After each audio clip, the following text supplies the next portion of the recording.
Your father told you to put money in fixed deposits. Your bank relationship manager calls you every month pushing FDs. And why not? FDs feel safe, familiar, and the interest keeps hitting your account like clockwork. But here's what nobody tells you at that bank branch. That 7% FD you're so proud of? After taxes and inflation, you might actually be losing money. Yes, losing. Every single year. Let me show you the math that banks don't want you to see. Imagine you invested 1 lakh rupees in an FD 3 years ago at 6.5% interest. Sounds decent, right? You earned roughly 20,000 rupees in interest. But wait. If you're in the 30% tax bracket, the government took 6,000 rupees. And inflation at 6% ate away another 18,000 rupees of your purchasing power. Your real return? Negative 4,000 rupees. You literally became poorer while feeling safe. Now, debt mutual funds were supposed to be the smart alternative. The sophisticated investor's choice. With indexation benefits, they offered massive tax advantages. But then came the 2023 budget, and everything changed. Today, we are going to settle this debate once and for all. Debt funds versus FDs in 2024. Which one actually deserves your money? No theoretical gyan, just real numbers and practical answers. Before we compare anything, you need to understand one concept that will change how you see money forever. Real returns. Most Indians obsess over nominal returns. My FD gives 7.5%, my debt fund gave 8.2%. But these numbers are meaningless without adjusting for inflation. Think of it this way. If you can buy 10 kilos of rice today with 1,000 rupees, and after 1 year your investment becomes 1,070 rupees, did you really make money? Not if rice now costs 1,100 rupees for the same quantity. This is called purchasing power, and it's the only thing that matters. India's average inflation over the past decade has been around 5.5 to 6%. Sometimes it spikes to 7%, sometimes it drops to 4%, but the long-term average hovers around 6%. Now do the calculation. A 7% FD minus 6% inflation gives you just 1% real return before taxes. After 30% tax on that 7% interest, you're left with 4.9% post-tax return. Minus 6% inflation? You're at negative 1.1% real return. Your money is literally shrinking. Debt mutual funds historically delivered 7 to 9% returns depending on the category. Even without indexation benefits now, if a debt fund delivers 8% and you're taxed at 30% on gains, you still end up with 5.6% post-tax. Minus inflation, that's a small but positive real return. This fundamental math is why the comparison matters so much. Let me take you back to March 2023. Finance Minister Nirmala Sitharaman announced a change that sent shockwaves through the mutual fund industry. Debt mutual funds would no longer enjoy indexation benefits for investments made after 1 April 2023.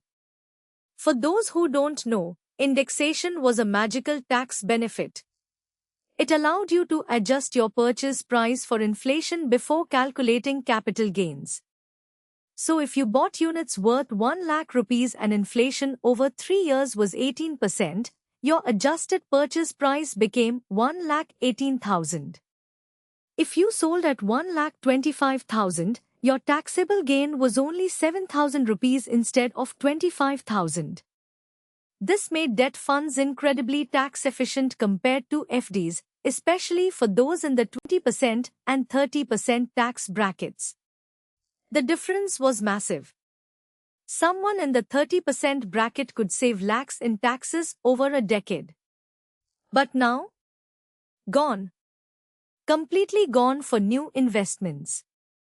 New debt fund investments are now taxed at your income tax slab rate, just like FD interest. So did debt funds suddenly become useless? Did FDs win? Not so fast. The tax change leveled one playing field, but there are still crucial differences that affect your returns. Credit quality, expense ratios, liquidity, and duration matching still make debt funds a different beast altogether. The game changed, but it didn't end. Understanding these remaining differences is now more important than ever. Here's where debt mutual funds get scary, and I need you to pay close attention. In 2019, lakhs of Indian investors learned a brutal lesson. Franklin Templeton shut down 6 of its debt schemes overnight. Investors couldn't withdraw their money for years. Why? Credit risk. Debt funds invest in bonds and papers issued by companies and governments. When these funds chase higher returns, they sometimes buy papers from companies that aren't financially strong. These papers offer higher interest rates precisely because they're risky. Then one fine day, that company defaults. Can't pay back. Your fund's NAV crashes. Your money is stuck or worse, lost. This doesn't happen with FDs in scheduled banks. Bank deposits up to 5 lakh rupees are insured by Decoch. Your principal is guaranteed by the bank. Yes, a bank can fail, but RBI typically ensures depositors are protected. So how do you navigate this? Simple. Stick to debt funds that invest only in government securities, PSU bonds, or A-rated corporate papers. These are called gilt funds, PSU debt funds, or corporate bond funds with high credit quality. Avoid credit risk funds that chase higher yields by buying lower-rated papers. The extra 1 or 2% return is not worth the risk of losing your principal. Check the fund's portfolio. If you see papers rated below A, think twice. For most conservative investors, overnight funds and liquid funds with government securities are the safest debt fund options. They won't give spectacular returns, but they also won't give you sleepless nights. Let me introduce you to a concept that separates smart debt fund investors from everyone else. Duration matching. Every debt instrument has something called duration, which tells you how sensitive it is to interest rate changes. When interest rates rise, bond prices fall. When rates fall, bond prices rise. The longer the duration, the bigger the swing. Now here's the genius part. If you match your investment horizon with the fund's duration, interest rate movements don't really hurt you. Because you're holding till maturity anyway. Let me explain with an example.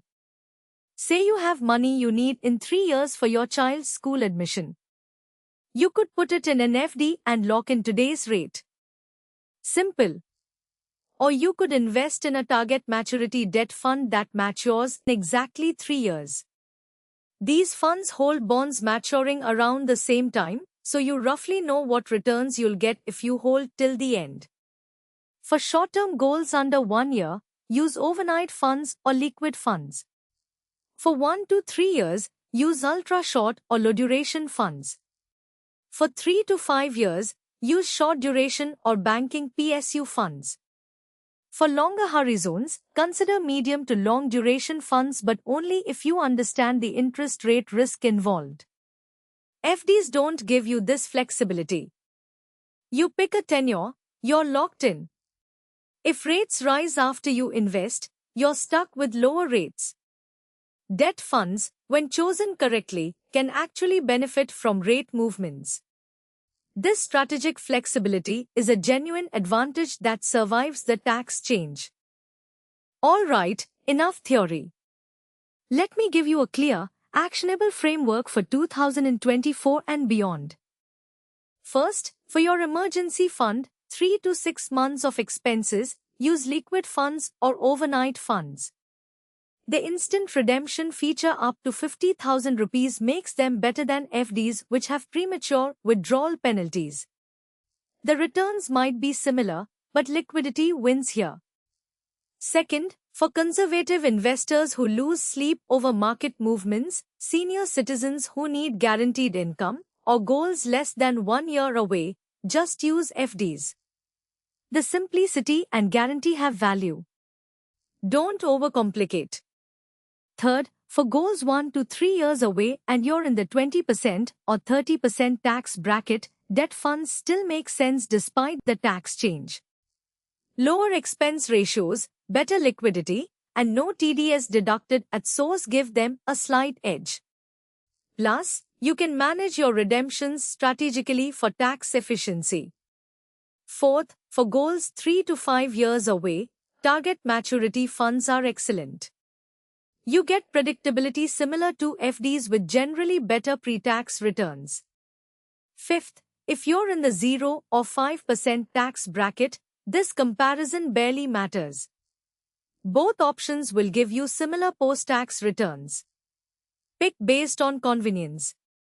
Sixth, never put all your fixed income allocation in one place. Split between FDs and debt funds. Diversification protects you from both credit risk in funds and bank-specific risk in FDs. Let me wrap this up with exactly what you should do after watching this video. Open your bank statement and calculate your actual real return on FDs, subtract your tax rate and subtract 6% inflation. See that number? That's reality. Next, decide your investment goals clearly. Write them down with exact amounts and timelines. Short term, medium term, long term. This clarity will automatically guide your choice. If you decide to explore debt funds, start with the safest categories. Liquid funds, overnight funds, or banking and PSU debt funds. These have minimal credit risk. Install the apps of 2 or 3 AMCs with good debt fund track records. HDFC, ICICI Prudential, SBI, Axis, look at their consistent performers. For amounts above 1 lakh rupees, consider spreading across both FDs and debt funds. Use the 50-50 rule if you're confused. Half in a bank FD, half in a high-quality debt fund. Review once a year. Tax laws change, interest rates change, your needs change. Don't set and forget forever. Most importantly, remember this. Neither FDs nor debt funds will make you rich. They're meant to protect your money and beat inflation by a small margin. Your wealth building happens through equity. These fixed income instruments are just the stable foundation. The debate between debt funds and FDs doesn't have one winner. Your financial situation, your tax bracket, your goals, and your risk appetite decide what's right for you. Now you have the knowledge to make that decision wisely. I'll see you in the next video. Keep building wealth, keep learning.